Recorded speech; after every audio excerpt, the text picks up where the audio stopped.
Shalom saudara yang dikasihi Tuhan, ketemu kembali dengan saya Pendeta Samuel Handrinata pada sesi ketiga dari seri Doktrin Roh Kudus. Hari ini kita akan belajar bersama-sama tentang sebuah topik, yaitu dapatkah seseorang disebut penuh Roh Kudus tanpa berbahasa roh. Sebelum kita lanjut, mari kita satukan hati, kita tundukkan hati, kita berdoa. Bapa di dalam surga, kami meminta kepada Allah kami, Allah Roh Kudus, beri penerangan rohani kepada kami untuk bisa memahami kebenaran-kebenaran yang akan disingkapkan kepada kami hari ini, di hari ketiga peringatan untuk menanti pencurahan Roh Kudus. Kiranya Allah Roh Kudus yang hadir di hati kami boleh berkarya, memberikan kepada kami penerangan-penerangan rohani, dan memberikan kami kekuatan, memberikan kepada kami pengurapan yang baru. Berkati hamba-Mu, di dalam nama Tuhan Yesus kami telah berdoa. Amin. Untuk menjawab pertanyaan dapatkah seorang disebut penuh Roh Kudus tanpa berbahasa roh, saya mau mengajak kita membaca beberapa ayat yang ada. Ya, pada hari Pentakosta, Roh Kudus turun atas sekumpulan orang percaya. Kisah Para Rasul pasal yang kedua ayat yang keempat dicatat di sana, maka penuhlah mereka dengan Roh Kudus, lalu mereka mulai berkata-kata dalam bahasa lain. Kemudian Bapak Ibu yang dikasihi Tuhan, Petrus juga satu kali berkhotbah di rumah Kornelius. Kisah Para Rasul 10 ayat 44 mengatakan, ketika Petrus sedang berkata demikian, turunlah Roh Kudus ke atas semua orang yang mendengarkan pemberitaan itu. Lalu ayat yang ke-46 dari Kisah Rasul pasal 10 dikatakan, sebab mereka mendengar orang-orang itu berkata-kata dalam bahasa roh dan memuliakan Allah. Selanjutnya, juga waktu Paulus melayani murid-murid yang tinggal di kota Efesus, seperti tercatat dalam Kisah Rasul pasal 19 ayat yang ke-6, dan ketika Paulus menumpangkan tangan di atas mereka, turunlah Roh Kudus ke atas mereka, dan mulailah mereka berkata-kata dalam bahasa roh dan bernubuat. Dengan contoh Paulus yang penuh Roh Kudus seperti yang tercatat dalam Kisah Rasul pasal 13 ayat yang ke-9, Bapak Ibu Saudara yang dikasihi Tuhan, dikatakan, tetapi Saulus juga disebut Paulus, yang penuh dengan Roh Kudus menatap dia. Lalu sambung dengan 1 Korintus pasal 14 ayat yang ke-18, dikatakan di sana, aku mengucap syukur kepada Allah bahwa aku berkata-kata dengan bahasa roh lebih daripada kamu semua. Jadi perhatikan ayat-ayat tersebut yang tadi kita baca memperlihatkan bahwa berkata-kata dalam bahasa roh adalah bukti pertama dari orang yang dibaptis Roh Kudus. Ketika orang percaya mula-mula dipenuhi Roh Kudus, mereka bicara dengan bahasa bangsa-bangsa lain. Kemudian Bapak Ibu yang dikasihi Tuhan, orang-orang lain dipenuhi oleh Roh Kudus dengan berbahasa roh, satu bahasa yang boleh kita katakan yang mereka sendiri tidak tahu dan mereka belum pernah mempelajarinya. Inilah yang dipegang teguh oleh kita orang yang beraliran Pentakosta. Nubuat dalam kitab Yoel pasal yang kedua ayat 28 dan ayat yang ke-29 seperti yang dikutip oleh Petrus dan tercatat dalam Kisah Rasul pasal 2 ayat 16 dan 17. Ya, saya bacakan ayat ini, tetapi itulah yang difirmankan Allah dengan perantaran Nabi Yoel. Akan terjadi pada hari-hari terakhir, demikianlah firman Allah, bahwa aku akan mencurahkan rohku ke atas semua manusia, maka anak-anakmu laki-laki dan perempuan akan bernubuat, dan terunamu akan mendapat penglihatan-penglihatan, dan orang-orangmu yang tua akan mendapat mimpi, dan selanjutnya. Bapak Ibu yang dikasihi Tuhan, ayat ini menghubungkan kita yang dipenuhi Roh Kudus pada hari ini dengan mereka yang dipenuhi Roh Kudus pada hari Pentakosta 2000 tahun yang lalu. Kepenuhan melimpah Roh Kudus dibuktikan dengan tanda bahasa roh telah menjadi sebuah pengalaman umum. Kebanyakan orang yang merayakan kebaikan Allah dengan penuh sukacita. Kita bisa berkata ada orang-orang yang menyaksikan bahwa pengalaman jamahan Roh Kudus yang mengubahkan dan sangat dinamis, yang tidak pernah berbahasa roh, itu bisa aja. Namun begitu mereka tidak bisa disebut orang yang penuh Roh Kudus sebagaimana disebut Alkitab disebut dalam Alkitab Perjanjian Baru. Ada hubungan yang sangat esensial di antara pengalaman dipenuhi Roh Kudus dengan berbicara dalam bahasa roh. Paling tidak saudara yang dikasihi Tuhan, ada 4 penggunaan bahasa roh menurut Alkitab Perjanjian Baru. Penggunaan yang pertama, penggunaan bahasa roh menurut Alkitab Perjanjian Baru yang pertama adalah sebagai tanda pertama orang yang mengalami baptisan Roh Kudus seperti yang tercatat dalam Kisah Rasul pasal 2 ayat yang keempat. Maka penuhlah mereka dengan Roh Kudus, lalu mereka mulai berkata-kata dalam bahasa lain seperti yang diberikan oleh Roh itu kepada mereka untuk mengatakannya. Tanda pertama bahwa mereka tidak pernah mempelajari sebelumnya, tidak pernah berkata-kata seperti itu, dan bahasa itu diberikan oleh Roh Kudus saat turun ke atas mereka. Hal ini juga tercatat di dalam Kisah Rasul 10 ayat yang ke-46. Dengarkan bunyi firman Tuhan ini. Sebab mereka mendengar orang-orang itu berkata-kata dalam bahasa roh dan memuliakan Allah. Lalu pasal 19 ayat yang ke-6. Catat di sana, dan ketika Paulus menumpangkan tangan di atas mereka, orang-orang di Efesus, turunlah Roh Kudus ke atas mereka. Dan mulailah mereka berkata-kata dalam bahasa roh dan bernubuat. Jadi catatannya ada di ayat-ayat tersebut sebagai tanda pertama orang yang mengalami baptisan Roh Kudus.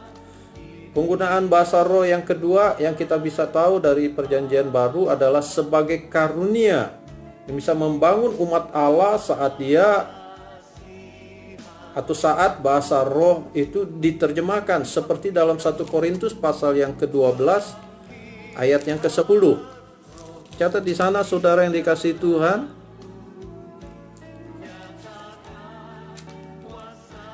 Kepada yang seorang roh memberikan kuasa untuk mengadakan mujizat, dan kepada yang lain ia memberikan karunia untuk bernubuat, dan kepada yang lain lagi ia memberikan karunia untuk membedakan bermacam-macam roh. Kepada yang seorang yang memberikan karunia untuk berkata-kata dengan bahasa roh, dan kepada yang lain ia memberikan karunia untuk menafsirkan bahasa roh itu.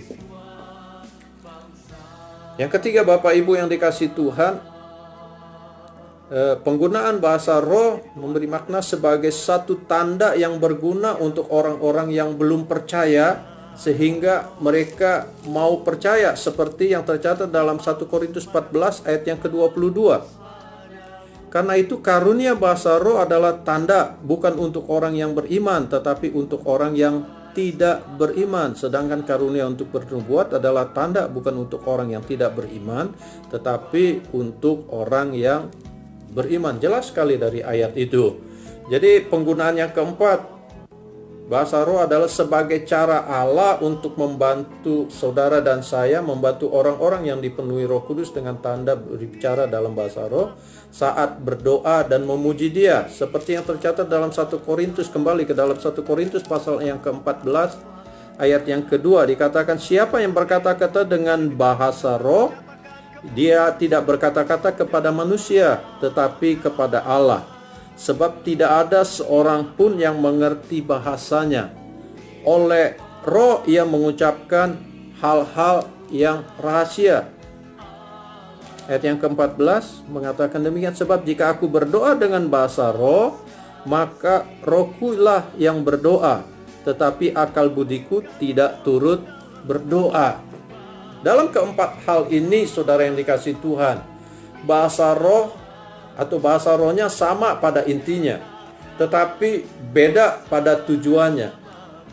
Kita jangan dibingungkan oleh perbedaan dari tujuan bahasa roh itu sendiri. Jadi kita bisa sepakat menyatakan dari ayat-ayat yang telah kita bahas, dari cara penggunaan bahasa roh tersebut, kita bisa mengatakan bahwa seseorang disebut penuh Roh Kudus itu ditandai dengan berbahasa roh.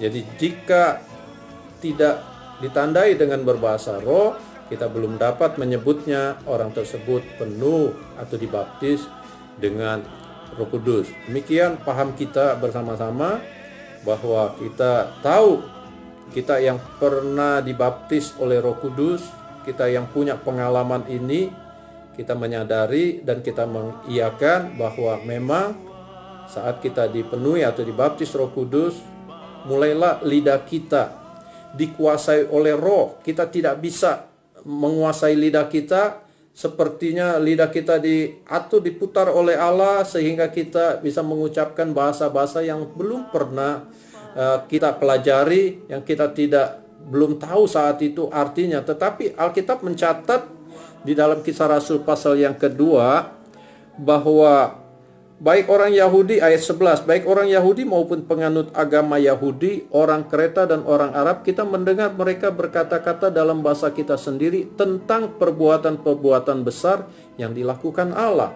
Jadi saat kita dipenuhi Roh Kudus, lalu lidah kita dikuasai oleh Allah Roh Kudus, dan Allah menaruh perkataan-perkataan baru di dalam mulut kita, dalam lidah kita, sesungguhnya apa yang kita katakan di dalam bahasa roh tersebut adalah menceritakan tentang perbuatan-perbuatan besar yang dilakukan Allah bagi kita dan bagi manusia secara umum. Jadi kita tahu bahwa itu adalah sebuah kesaksian yang digunakan oleh Allah Roh Kudus melalui mulut dan bibir kita.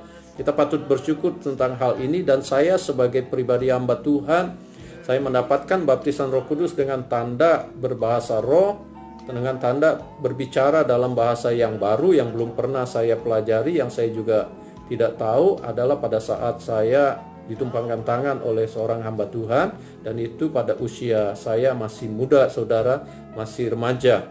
Dan saya bersyukur bahwa saya punya pengalaman ini. Memang bagi orang-orang yang belum mengalaminya, apalagi kalau mereka punya bangunan teologi yang mengatakan bahwa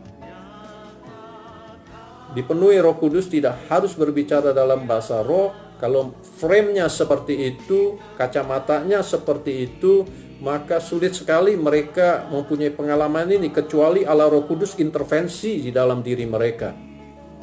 Kita bersyukur bahwa kita punya pengalaman yang spesial seperti ini.